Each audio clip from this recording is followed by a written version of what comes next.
I feel warm-hearted. Thank you for the Nature Society Singapore and the NParks for kindly accommodating the venue. Yeah, and I think the turnout is very good. So thank you, for welcoming me. So originally, I came here first time in Singapore because of the pair of the changeable hawk eagles. That I need a few data for my book. But Kim Chong, we have known each other many years, so he asked me if I would like to give a talk for some of my work. Okay. Yep. It started as a brother. I studied in the United States and I saw a flock of the broad-winged hawks, about 3,000. They're migrating to the south. So I hooked up ever since for the raptors. So I tend to sway my interest to raptor, whichever field I have the time. So, yeah. But originally I worked as the web pathologist.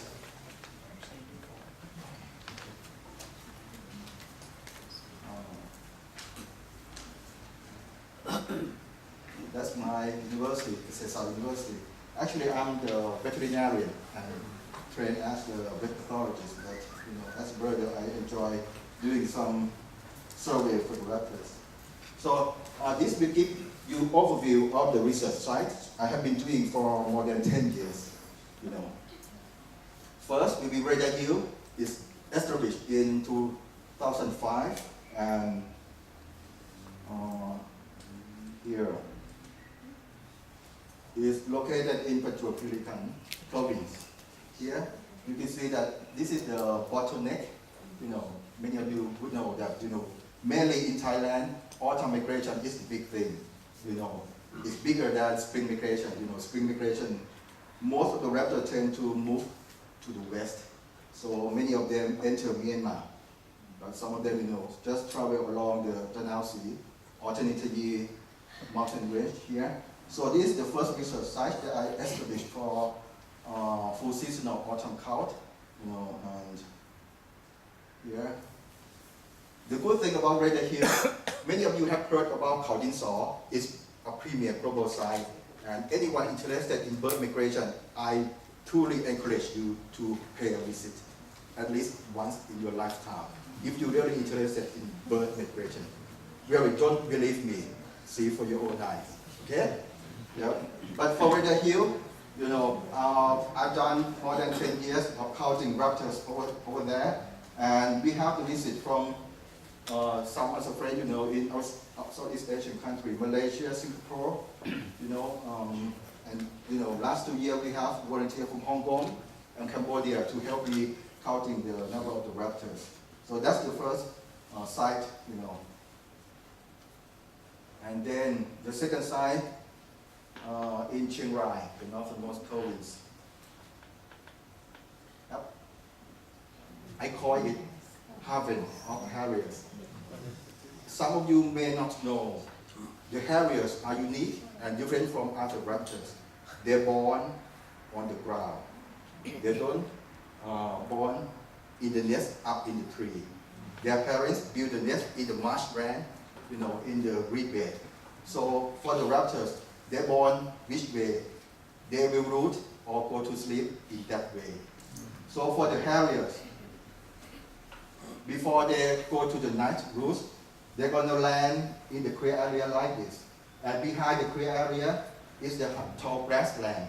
Beneath is the water. So that's some barrier for the predators not to get into the harrier easily in the night.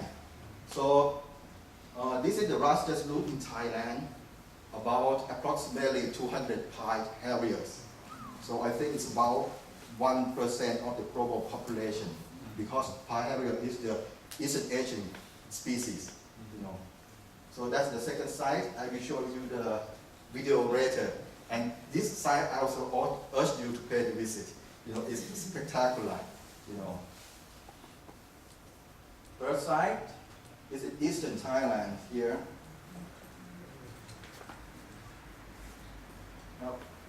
That's in Prachinburi.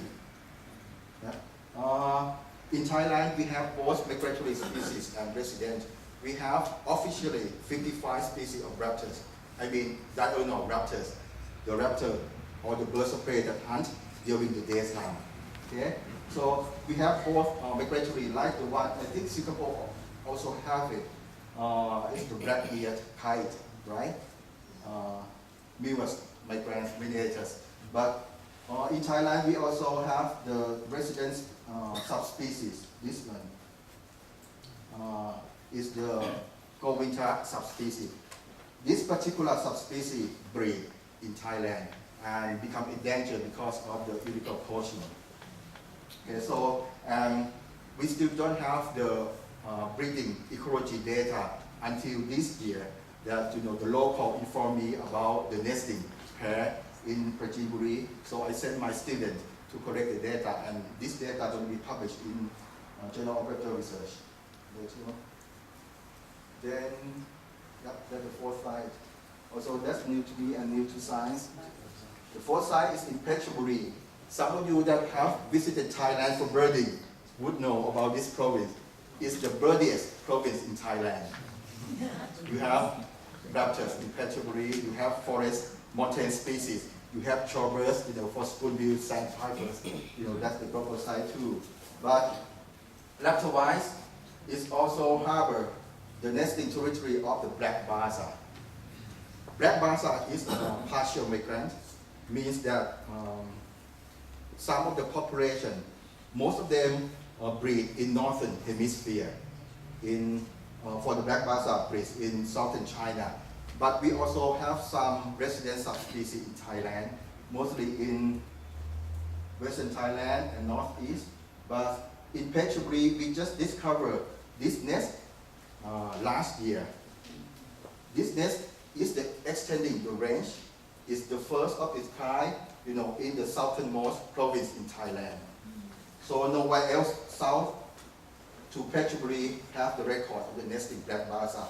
And some of you might heard that at Khao Din Sao Radar Hill, we have over 100,000 black Baza migrating in only 2 weeks, from the 3rd week of October to the 4th week of October. So if you like to see this pretty species, the plumage is black and white, but it has the long tails. Mostly they hunt for the insect, grasshopper, some cicada.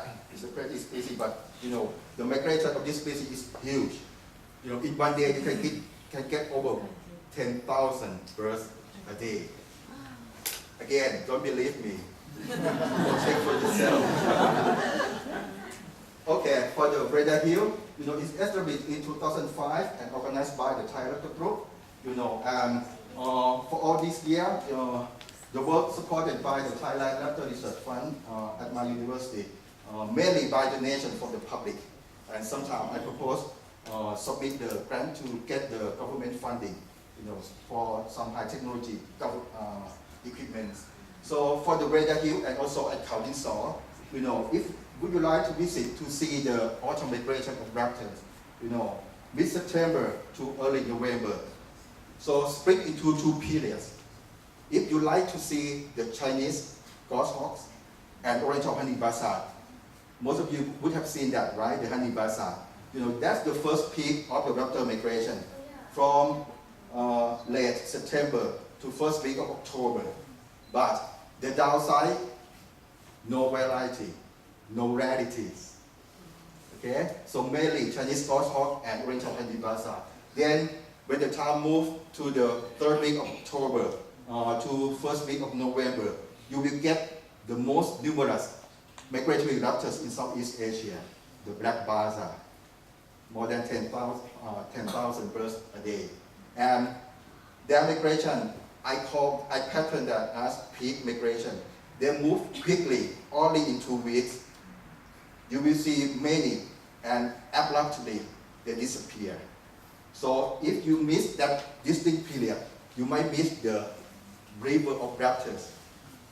They fly continuously like the stream of rivers. At Radar Hills, the maximum count would be just about over 100,000 raptors.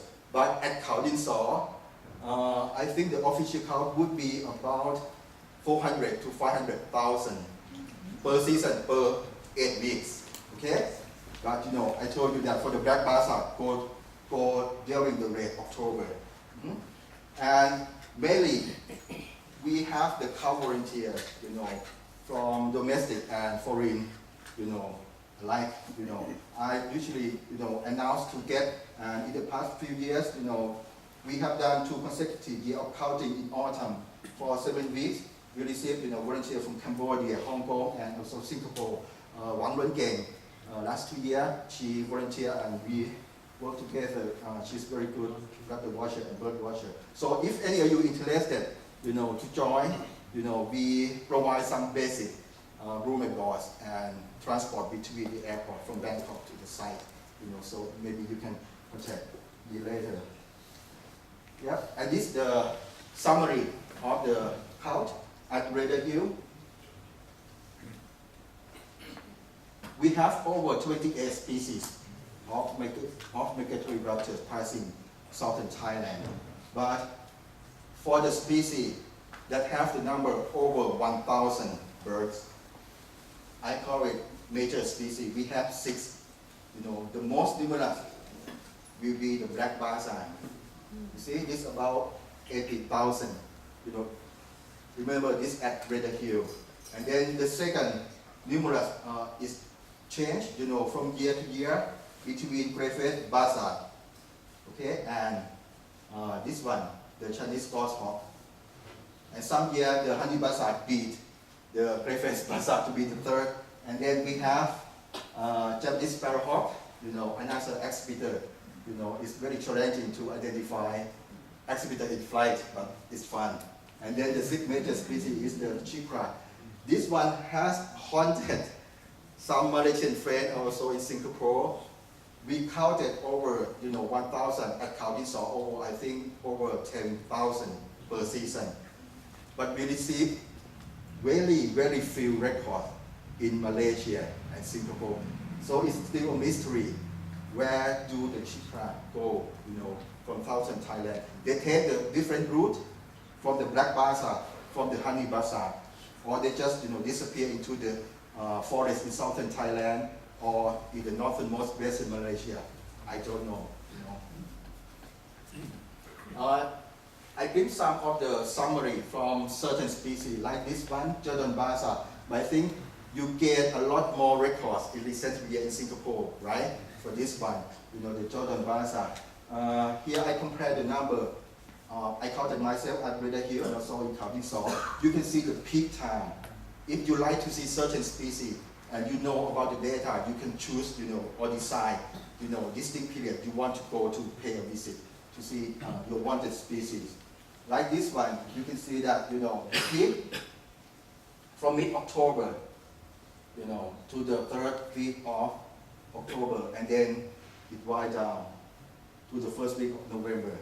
So this answers the mentioned information I told you earlier, that if you want rarities, 3rd week to 4th week of October is the prime time.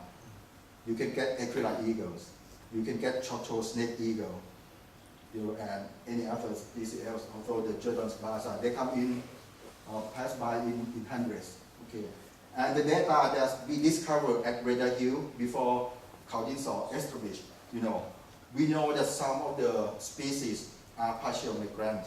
Some of them also breed in Southeast Asia, except besides they breed in East Asian countries like China, Mongolia, or Japan, or Korea.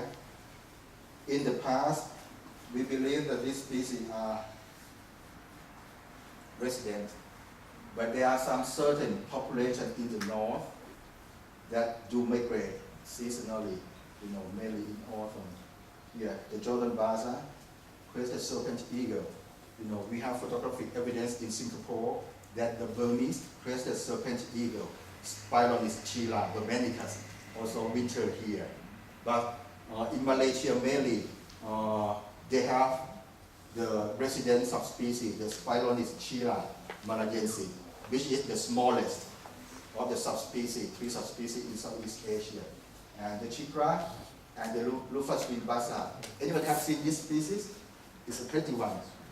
Small buzzard is in the same genus as the gray-faced Baza, but smaller. And mainly they are resident in Thailand, Myanmar, and Laos, and Cambodia.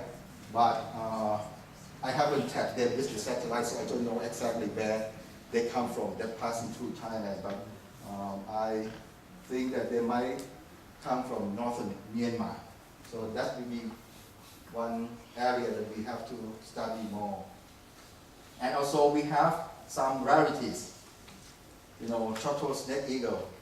We have quite a few records here too, also in Malaysia. And Eurasian sparrowhawk, right, in Chong. We have photographed in Singapore and also Amu falcon. Actually, this one, Singapore beat Thailand. You confirm the record of Amu falcon before Thailand in southern part, really. You know, I think someone sent me the photo and it's the sub-adult male, right? First record, right? First one. Or the female? Okay, sorry, it is the female. Yeah. And that's the view of Red Hill and Khao Jin Saw. In the past, 10 years ago, we usually watch the raptor from the ground. So we get raptor neck. You know, wobbler neck and, you know, raptor neck, you know, neck like this. You know. So after a few years, it's no fun at all. You know, it's high up in the sky. Until, you know, 2005, I discovered Red Hill. You can get the view, the angle like this. Eye level, the raptor even fly below you, so you get the bird's eye view. So that's, you know, something that, you know, if your brothers would be pleased, you know, to watch that. So this is the pair of the Oriental honey buzzards. You know, that's, you know, you can get, and these two sides provide ample opportunity for each birder to learn about identification, right? You know, you cannot learn or gain experience by only reading the book, the field guide. You need to go out there by yourself, take a look, take a watch, take a note, or consult with more experienced birders. But that's the way you learn. Yep, and these two sides just provide just that. Okay? So that's the example. This clip shoot in early October. We call the accumulation of the soaring raptors a kettle. Okay, so it's kettle of Oriental honey Baza. So we're just standing on top of the Red Hill, and that's the flock of the honey Baza. So, you know, the raptor can get closer than this. So with your 8 times, 10 times binocular, you can even see the color of the iris and the width of the undertail band. That two features help you to identify the genders of the honey Baza. So it's not just the species, you know, for raptors. You know, it's about genders, it's about plumage, it's about age classes. So that's fun. Okay. Okay. So this is the announcement. Any one of you interested, you know, to help to get experience, you know, we have 2 seats available, you know, from mid-September to first week of November. Okay. The one who want volunteer for 3 weeks or longer, we provide, you know, basic room and board, you know, and transport between the airport to the Red Hill.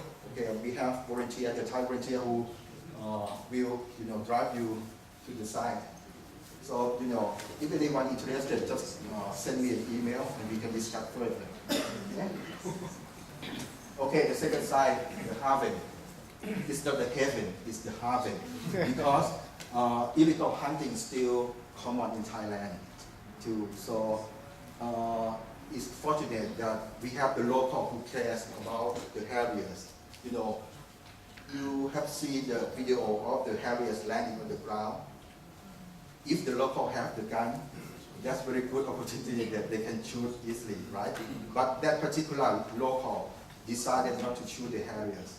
They built a fence, and we have like a warden, you know, to protect and guarding off, you know, other local that might come in, you know, to shoot. So I call that harvest of harriers. So at this particular site, we have 4 species of harriers, but the predominant species is the pied harrier. The second numerous is the eastern marsh harrier, and hen harriers, and also the western marsh harrier. But for the latter two species, we have the record only 1 or 2 birds per year. And they stay in this site only in winters from September to April. So that's the time that if you would like to see this roosting site, go in midwinter. December to February would be a good time. Okay? At this site, we have 300 harriers, but the main one is 200 pie harriers. So for this site, Greater Hill is not good for netting and for catching the harriers. I am the brander myself. I have the registered brander for Thailand. I have legal permission from the Department of Wildlife. So I do mist nesting for the harrier here for banding and collect data, and hopefully when I secure the government fund, we can do the satellite tracking, for this harrier, so we know exactly which country they breed. Could be Mongolia, could be Eastern China, or even Japan. So mainly I do mist net and band the harriers in March. If any of you would like to join, it's a good opportunity. You can see the harrier in hand, very close. And harriers is my favorite species, favorite genus, because in one species, they have 3 distinct plumages. Means that adult male, adult female, and juvenile, they're totally different. So if you don't know beforehand, you might identify them as another species. Okay, I will show you the photos later. Here, this is the map. Okay, I'm going to show you the third side here, but maybe further. Okay, here the project that I cooperate with the local people, as an ecotourism. I encourage the local to build a hike or a blind, whatever you want to call it, So behind this hike, you see that's the young guy with the long lens, and in this area is the land that the harriers, land on the ground. So we collect some small fee, and those goes to the local. So it's encouraging for them that they would like to protect the harrier. And here the video. Have you seen this? Not only one bird, but 20 to 70 birds on the ground. They do this for a half an hour. When the sun goes down, they fly to the left. You see the tall grassland to roost in the pit, among the grass. And what I do is I put up the net here.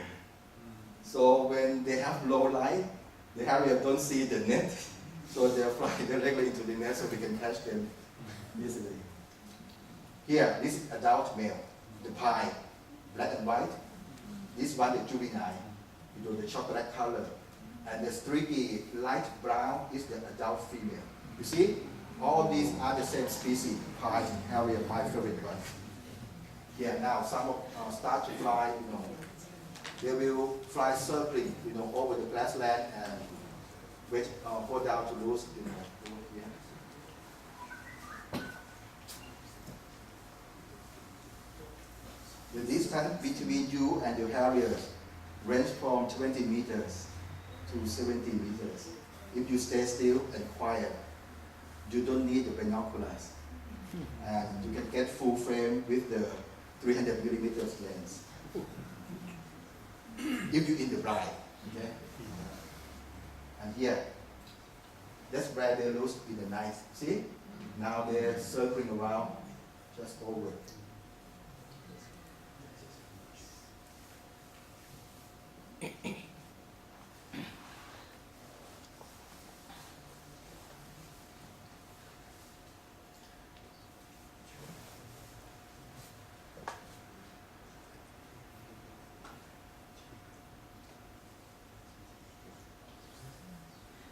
Actually, this grassland also harbors another endangered species in Thailand. It's a grass arm. That's one rarity. And this is the only site that we confirm the breeding records. You know. We also catch them and ban some of the grass out. And it's amazing that they share the habitat with the harriers. But during the daytime, the harriers, you know, fly out to hunt. The grass owl stay here to roost. And when the night falls, you know, the grass owl fly out to hunt, and the harrier stay, you know, to roost.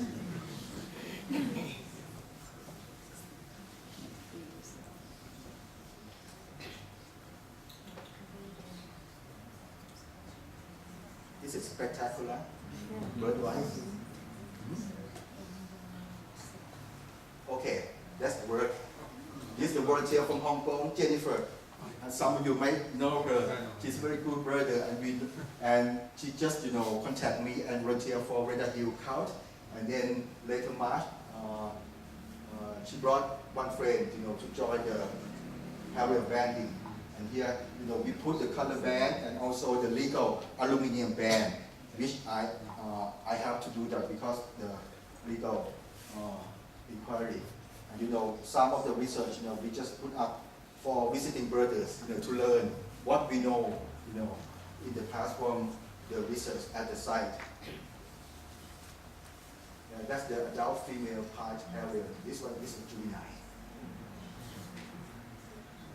Okay, the third site is the work about breeding ecology of the resident raptor. The two targets that we recently have data is the first one is the black kite, orbital race or subspecies in eastern Thailand, and the second is the black Baza.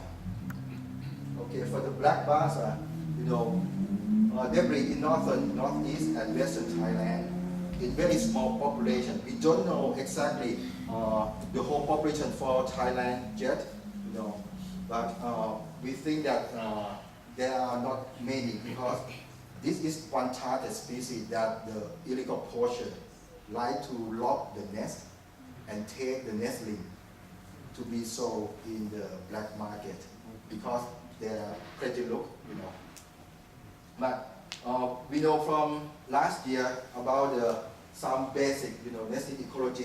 We know about clutch size. You know, the mother, you know, lay about 3 eggs, and you know, incubation period of the eggs is about 3 weeks, and nestling period, you know, 26 days. And here the phenology of the nest and the nestling. This one just about 10 days, mostly covered with white down and some black feather on the wing. This one about 2 weeks. This one about 10 days with, I think is the mother. And here also the parent. This one is the female. You can see that the white spot on the upper wing. If you get the long, elongate shape like this, is the female. For the male, this white patch is going to be circular. Yeah, and this is very small, just about 40 to 50 centimeters wide. And this located in Phetchaburi. We just discovered last year. And this year, the pair attempted to nest again, but unfortunately, it's what predated by the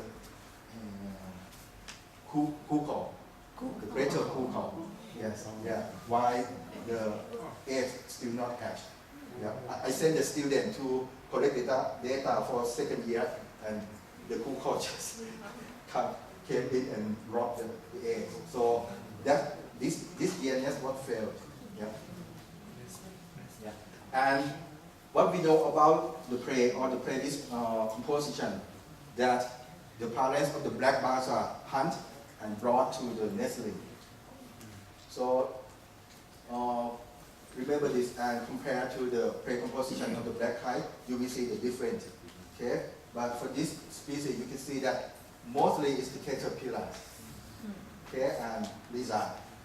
That's why sometimes this is the lizard hawk. You know, in the old textbook, the black Baza and grasshopper and frogs. Frog is very good for raptor and humans, I think. Very tasty, huh? So now the fourth size about black kite, in eastern Thailand here, is also harbor some roosting eagle. Also count the Aquila eagles nationwide. I have about 4 roosting sites of the eagle. So we have population about 100 Aquila eagles. Mainly this one is the greatest spotted eagle. But now they changed the scientific name to Kranta kranta. It's not belong to the Aquila genus anymore. Yeah, and this is the side, and this is my student with the nestling of the black kite. He's a good climber, at least better than me. I couldn't take it out. So he climbed out the tree and get the nestling for branding. And I collect some blood to do the genetic analysis, to compare, because some authors already split the migratory black-eared kite from the resident black kite. This one is the Oriental subspecies. The migratory subspecies is the Harriersnteers. Okay, and this subspecies also endangered because of the illegal poaching, and we don't know much about it. So this is one target for the resident taxa that we would like to know more in the field. And luckily we now have the regular breeding site in eastern Thailand. And one negative factor that this population don't expand very well in the past 10 years because they lack of the nest tree. So if you want to save bird, you have to save the habitat and the tree they nest on, not only the species. Because the wildlife don't exist by themselves, they need the environment, to thrive on. So in Thailand, the kite breed on the palm tree and eucalyptus. This is alien species, but it's economic value, and luckily, the kite adapt to use it. And last year, we surveyed for 12 nests, 10 nests breed on the eucalyptus. So this changed to be valuable, for the breeding kite. So the clutch size, the eggs contain about 2 eggs, per nest, and the nestling period about 1.5 months here. For raptors, they don't hatch at the same time. We call that asynchronous hatching. The female lay the egg, 1 egg at a day. The second day, the second egg, and the third day, maybe the third egg. Okay, so that's why they hatch, at different times. So you can see that this one, the older nestling, this one about 1 or 2 days old, and the second egg hasn't hatched yet.